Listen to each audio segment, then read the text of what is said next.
strawberry. It's disgusting, and I judge you if you like. In the United States, we have this beautiful thing called corporate personhood. We is I'm obviously not American. Listen to the way I speak. Kevin writes it, I read it. That's the format of this show. And in Kevin's native lands, the land of the great and of the free, and of corporate personhood, apparently. This means that at least in some situations, companies are considered people. Unfortunately, those people are brutal sociopaths who don't care about anything except taking as much money from you as possible. What does that mean? They're sometimes people. Do they have feelings? To that end, they have employed a myriad of tactics full of treachery and deceit, designed to separate you, the honest citizen, from your hard-earned money. The worst part is they aren't even subtle about it. These tactics are well known, yet people continue to fall for them every day. In fact, the first topic I want to discuss is one that surprisingly has never been fully covered by Simon on this channel, though Simon has mentioned it in passing and expressed his disbelief that it could possibly still work. Today's episode brought to you by the legends over at Squarespace. If you've ever thought about starting your own website and didn't know where to start, well, I mean, you're not alone there, because it can be quite overwhelming. You'd be like, oh, what's all this coding, huh? Uh-oh. Not with Squarespace. It's drag and drop. It's easy to go there. Beautiful templates. I made my website on there. It's just like, okay, that template looks cool, but I like, it's got some generic stock photo of a mountain or whatever, and I'm like, swap that shit out with my face. Boom. Swap this out with that. Put in a menu bar. Put in a contact page. It was done in an afternoon. It was probably done in like 2 hours. And it looks great. It looks super modern. And I don't know, there's other website building things that you can use. And I've used them in the past before the kind people at Squarespace decided to open my eyes to, well, what they do. And the unnamed competitor, there's always like these updates. There's always things breaking. Then you have to go on to like freelancer.com to find some dude who knows how to fix it. No, with Squarespace, I've never had to go on to like freelancer.com to find some dude to like fix something that's made my whole website break. It's just super easy with Squarespace. You shouldn't do anything else. It's 2025, guys. Come on, Squarespace is where it's at. Oh, and they've got courses. You can sell those. You can do a portfolio. You can do bookings. Oh, they got everything you need. If you think, if there's a feature you want, it's going to be on there. It's going to be on Squarespace. Go to squarespace.com/Blaze for a free trial. And when you're ready to launch, use the code BLAZE to get 10% off your first purchase of a website or a domain. Thanks to them for sponsoring. And now back to today's episode. Charm pricing. What the fuck is that? Wait. Is this like charms? Like the things people wear on bracelets? There's this, is it just here? There's a company called Pandora, and they make this kind of like tacky jewelry that is somehow really expensive. Or not like, I mean, in like the grand scheme of jewelry, it's pretty cheap, but it seems really pricey for what it is. But there's queues outside that store, and I'm like, why? How? What's going on? What's wrong with the regular ass jewelry? Like, I don't know. I'm a normal man. I buy my wife jewelry. There's a jeweler she likes where they hand make the jewelry rather than some like weird fake, what's the word where they plate something? Gold plated stuff. Charm pricing is one of the oldest tricks in the book, at least in the post-industrial world. Oh, this is completely different. This is not the actual to do with the pricing of charms that you might find on a bracelet, which is a relief because I don't really want to talk about that. It's when products are labeled as being $9.99 instead of $10, and believe it or not, this is still highly effective. What's most shocking about the fact that charm pricing still works is that it was first introduced by Macy's in the 1880s. Dude, it's crazy. Like literally this morning I was putting a new merch item in one of the merch stores, and it's like, choose a price. And it set the price at default at $25. And I'm like, bro, what are you smoking? It's $24.99, isn't it? No one wants to spend $25. I don't know what's more surprising, that 100 years later, people are still falling for the same trick, or that people in the 1880s were buying expensive enough products for this tactic to have even come up back then. $1 in 1880 is about $31 today, so I suppose a lot of department stores would have been in the $1 to $5 range. Well, then you could trust 99 cents. I mean, that's always been a thing, hasn't it? Or 99p in my lands. What do we call it? Not the lands of the great. Green pastures? What's that f***ing song? In England's pleasant pastures green. It's not the national anthem. It's like the national hymn or some shit. We used to sing it at school. Not like Americans in class. Wait, do you sing the national anthem in class? I got that one wrong once and everyone hounded me. You say the Pledge of Allegiance, maybe? Just imagine a bunch of American school kids standing up every month, or like British school kids standing up. First thing we're going to do, God save our great. I don't even know the words to our national anthem. Anyway, the whole thing is based on something called the left digit effect, or left digit bias. Basically, our brains are dumb and lazy, and they've too much to deal with. Rather than overloading your conscious mind with everything they need you to process, they isolate specific pieces of data that are most important. Imagine you're at a sold-out concert with your friends, but you get separated from one another while leaving the venue. Can imagine this. I don't go to concerts and I don't have friends, Kevin. Even though you would be surrounded by hundreds of people all talking to one another in close proximity, if one of your friends calls out your name, you will likely hear it immediately. This is because our brains prefer to block out everything they consider noise and only alert you to what actually matters, like yourself. Yes! And when it comes to prices, the only thing that matters is that leftmost digit. Think about it. You just spent 8 hours slaving away for the man at the business factory. The business factory. At your generic employment. Spent another 90 minutes stuck in rush hour traffic, and now you have to stop at the grocery store before you can go home and cook. Do you really have the mental energy left to read and process 3 whole numbers? No. The left digit is good enough, so our brains automatically round prices like $4.99 down to $4. Our brains are dumb. Even though we all know the prices are deliberately set this way, our brain has unconsciously determined the price is $4 before we can even consciously tell ourselves, no, that's $5, you dumb fuck. Despite how well known the concept of charm pricing is, research shows that utilizing it still increases sales by 24%. It's been 130 some years, guys. Why are we so dumb? Shit. This will never stop being insane to me, because even though I understand the psychology behind why this works, to me it still feels like a symptom of having too much money. Oh no! When I was a little kid and would take my pocket change to the literal penny candy store, this pricing trick obviously wasn't going to come up. And thanks to inflation, all of the penny candy was a nickel by that point. How much is a nickel? Americans, your slang! I don't think we have a slang term for a 5p piece. Is it 5 cents? That's totally what I'm guessing it is. I think it could be 5 cents. Is it 10 cents? No, 10 cents is a dime. It is 5 cents. A cent, a dime. No, a cent, a nickel, a dime, a quarter, a half? Are the $half? I don't even know. My first experience with charm pricing wouldn't come until I was 14 and bagging groceries for a whopping $5.25 an hour.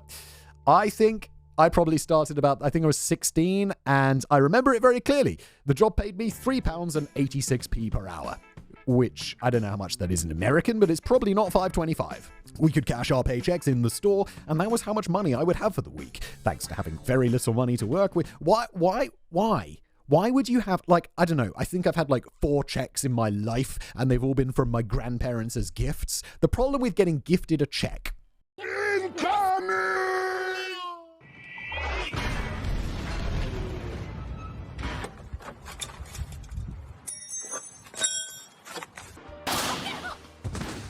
And my grandparents, God rest their souls, continued to gift me birthday checks until I was well into adulthood. And it was always about, £20 or whatever. And I'm like, thank you so much. But there was a point where this kind of getting a check. I didn't live in the UK. I'm like, well, I do have a UK bank account, but I don't know how to cash a check. Do I have to take it into a branch? I don't know. And so, embarrassingly, I just wouldn't cash them. And my grandparents would know, because a check isn't deducted from that person's bank account until you cash it.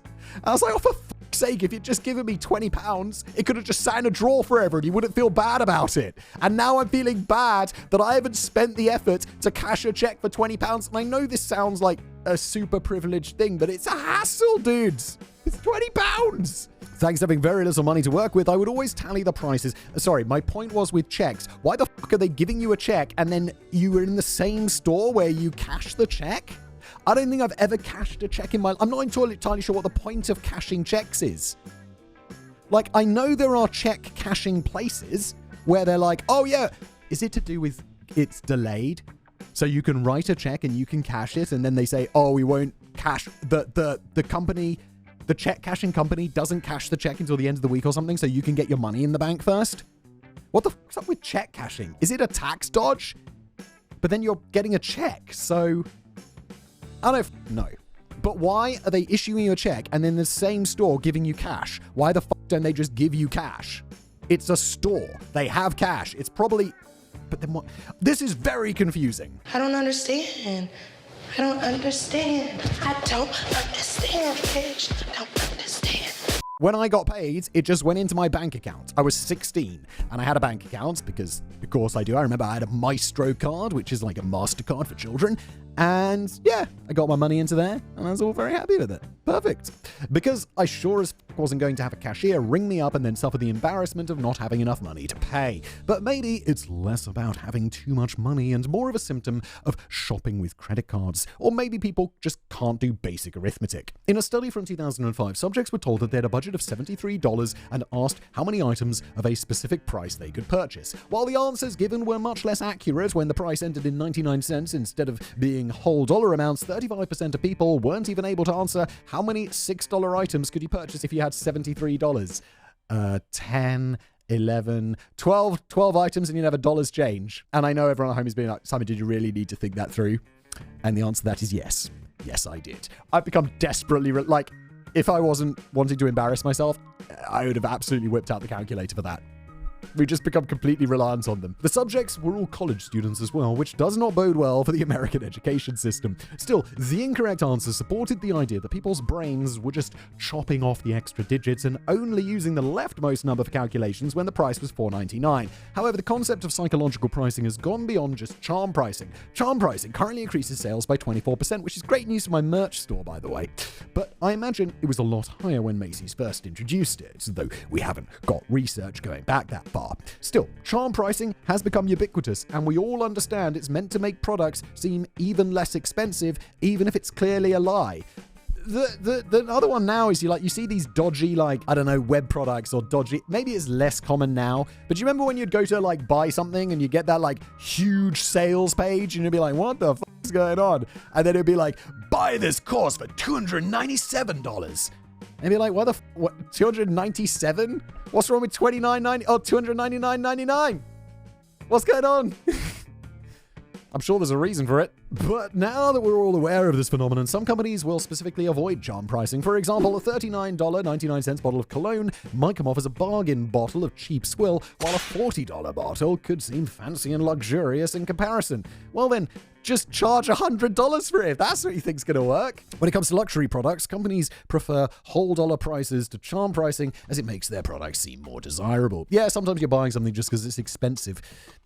Humans are dumb in many ways. You can't fix stupid. Another psychological trick companies like to play is to use oddly specific prices on certain items. We're so used to seeing prices either end in a 9 or as whole numbers that anything else becomes a reason to stop and take notice. Why is this product $7.32? That is such a specific price. What could it mean? Yeah, this is definitely something that goes on. I know someone who works for me and in our sales department and is responsible for choosing prices. I probably shouldn't say this, but sometimes he'll just make up a number because it sounds really thought through when he just pulls it out of his ass.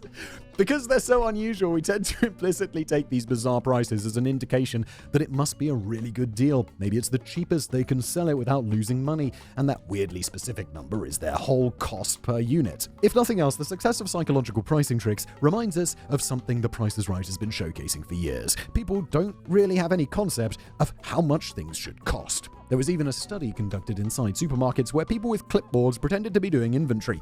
When they saw a customer put an item on their carriage, they would ask how much it cost, and the customers were very bad at giving an accurate price for the item that they'd just committed to purchase. So I guess our daily financial decisions are all based off vibes rather than numbers, which isn't great.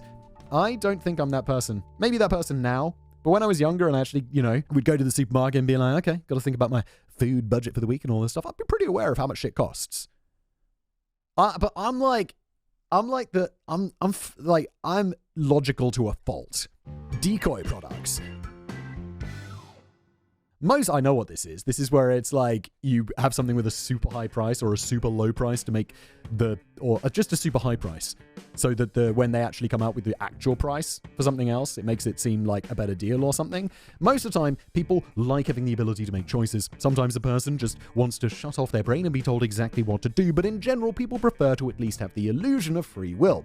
And in theory, this is great, especially when it comes to making purchasing decisions. After all, doesn't it make sense that you should be able to buy the product that you want? And sure, if there's a binary option, that works out great. Let's say you can buy a small coffee for $2 or a large coffee for $4. Which one should you get? Well, in that situation, it really depends on how much coffee you want. I'm a sucker for this.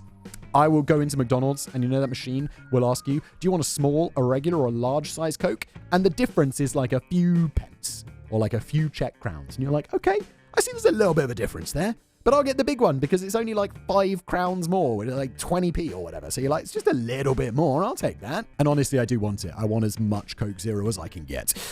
Well, in that situation, it really depends how much coffee you want. You have 2 options and neither is strictly better than the other. It comes down to your actual wants and needs. But what the company wants is for you to spend more money.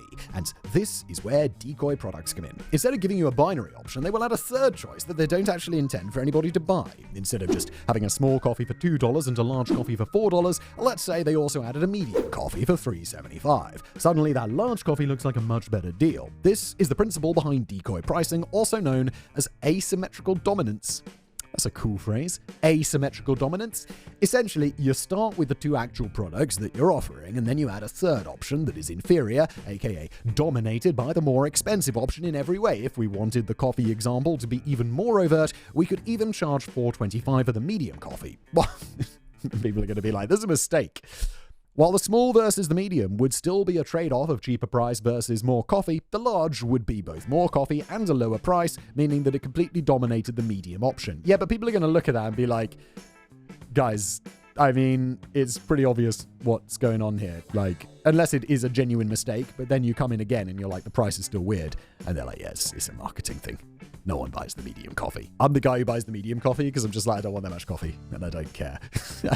My problem is I'll have to order less because if I got the big coffee, I'd drink the whole coffee. So I'll pay the 25 cents more to have less so that I'm not, because I can't be trusted. I can't trust myself, essentially.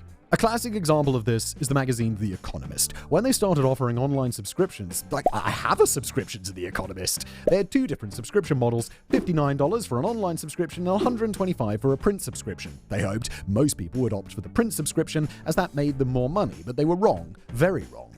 Yeah, wait, I don't think I have a... for some reason, I have a print subscription to Foreign Policy, but I have a digital-only subscription to The Economist. I don't know why. Honestly, Foreign Policy arrives every month, and I don't read it because I get it online. It's what the internet's for. It's easier. It's better. Most people value the lower price and convenience of reading online over having physical copies of the magazine, something I would have thought a publication called The Economist would have been able to predict, but whatever. They still managed to sell those physical magazines, though, so The Economist decided to increase their paper subscriptions by adding a third option. Once it was determined a change needed to be made, The Economist offered online subscriptions for $59, paper subscriptions for $125, or paper and online for $125. The middle option is clearly a decoy, as nobody in their right mind would purchase that. I would totally purchase that! Oh, wait, no, I wouldn't, because you get online. Sorry, I thought there was another benefit, but there's not. Because I'd just be like, if someone said, do you want to get Foreign Policy delivered by paper every month? I'd just say no, because I don't read it, and it's a hassle to, take it out the mailbox. But obviously, I'd want it for $59 instead of $125. But by leaving it there, the new $125 option suddenly looked like a much better deal. You are paying the same price as the paper subscription, but getting online access for free. That's a free $59 in value. And it's not like, no, it's not. It's not. It's not. I am so logically brained. I know everyone's like, oh, marketing doesn't work on me, blah, blah, blah, blah, blah. But this kind of money, I'm sure marketing works on me. I get suckered into buying all the time. Problem with that shedding pussy? Pick up cat hairs from clothes. It's slippery when wet, sticky when dry. But I don't think the pricing stuff, I just look at numbers and I'm like, no, I don't know. Maybe I'm just blind to my blindness. And it's not like giving out more online subscriptions was actually costing the company anything. After implementing this change, the $125 option became the most popular choice. There's also a bit of a gray area when it comes to decoy pricing as well. By definition, a decoy is supposed to be obviously worse than one of the other options. However, Netflix's premium subscription is often used as another example of decoy pricing. Pretty sure I have a Netflix premium subscription. That's the 4K one, right? With Netflix, you can get a subscription with ads for $8 or a subscription without ads for $18. They also offer a $25 option if you want to watch Netflix on 4K at 4 different devices at the same time. I mean, I'm never watching on 4 different devices at the same time. Most is going to be 2, like me and my wife. Maybe we're watching separately for some reason.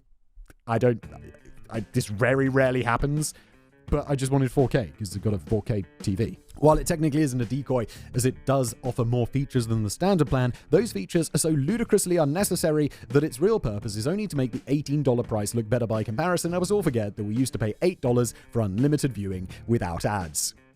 Wait, apparently I'm the sucker. I want the 4K!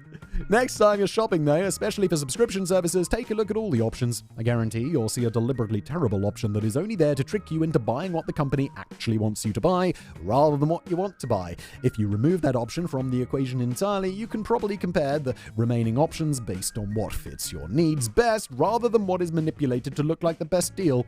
Fake ethnic names. If you would indulge me, Simon, I'd like to be racist for a moment. No. Be racist? Go on, Kevin. Nothing like a little bit of racism on this channel, is there, Kevster?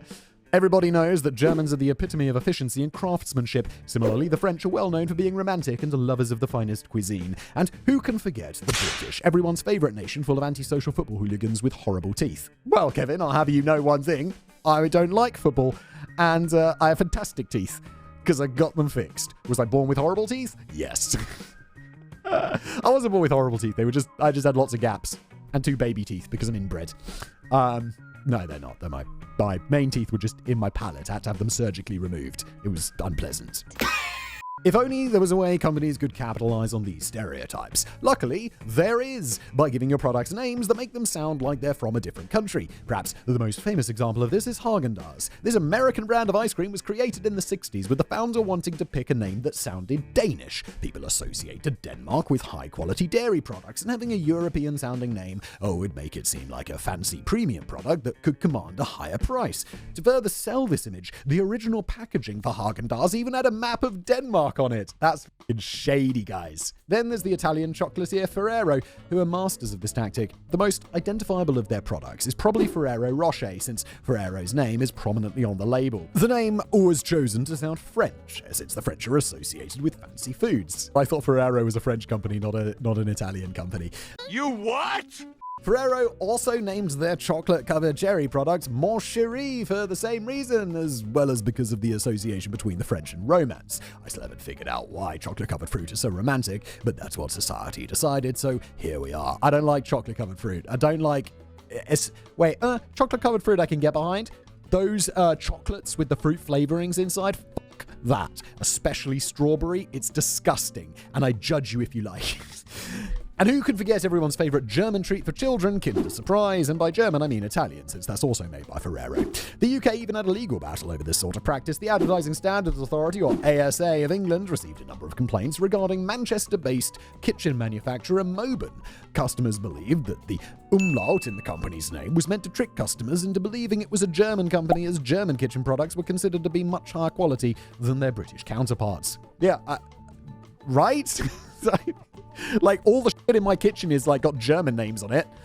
Because, like, when you think of kitting out a kitchen, you don't think... I don't know a British company that makes kitchens. It's all German.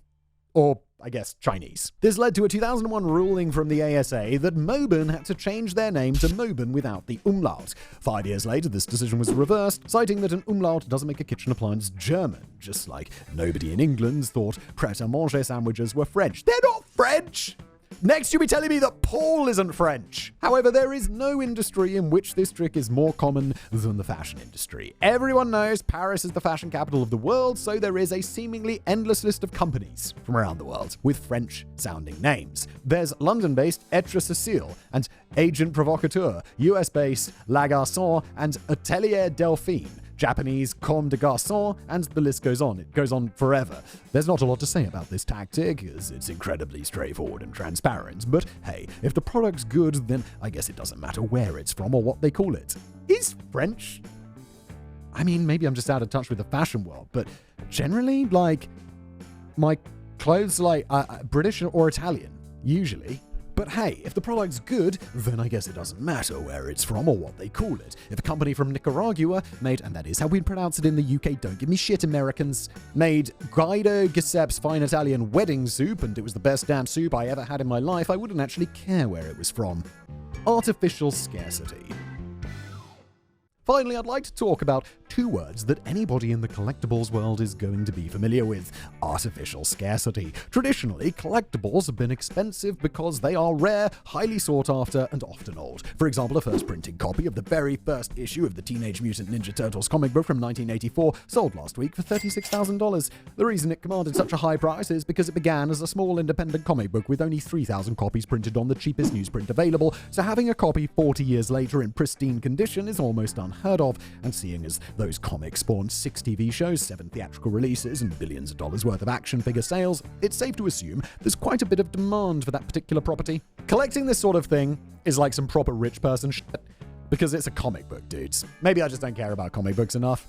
But it's like, you know, when you when you start talking about investing in alternate assets, like comic books and art and shit, some rich person shit. If you want something even older and rarer, an original Carl Barks painting sold earlier this year for $250,000. Who the fuck's Carl Barks? Since Simon undoubtedly isn't the only person confused by my pop culture reference this time, Barks is, by far, the most famous ever comic artist for Disney and was the creator of Scrooge McDuck, Duckburg, and Disney's entire Duck universe. Might solve a mystery or rewrite history. DuckTales. Anyway, the problem with these sorts of traditional collectibles is that they don't make the companies any money. The creators of Ninja Turtles only netted $1.50 off that comic book sold for thousands, and that was before all their production costs. And Disney didn't make a goddamn cent off that Uncle Scrooge painting.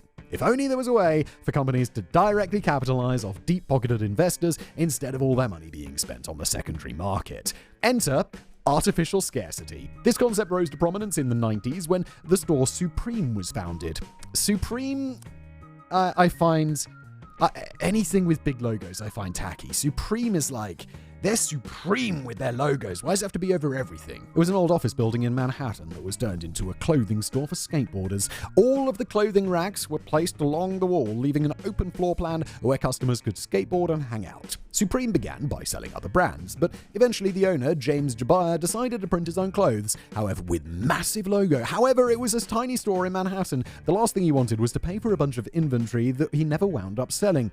The earliest offerings by Supreme were very limited runs by necessity, but they became wildly popular. This led to a lot more traffic to the store and a lot of confused customers wondering why the store was just skateboarders and empty racks. To add some clarity to the situation, Jabir devised a system of product drops. Supreme wasn't the first company to do this, but they really seem to have popularized it. Jabir advertised that new products would drop every Thursday, and when they were gone, they were gone. While initially this tactic was a fledgling store not wanting to hemorrhage money on unsold products, it quickly became more than that. This was happening around the same time that research was formalizing the concept of FOMO, or fear of missing out, and that is exactly what Supreme was playing off. The brand had become incredibly successful, so they no longer had to do tiny print runs of items. But by deliberately keeping the print runs small to ensure that they would sell out, it would build hype for the brands and allow them to sell their products at higher prices. Not only could Supreme charge more for these limited edition products, but by having weekly drops, it ensured a steady stream of revenue.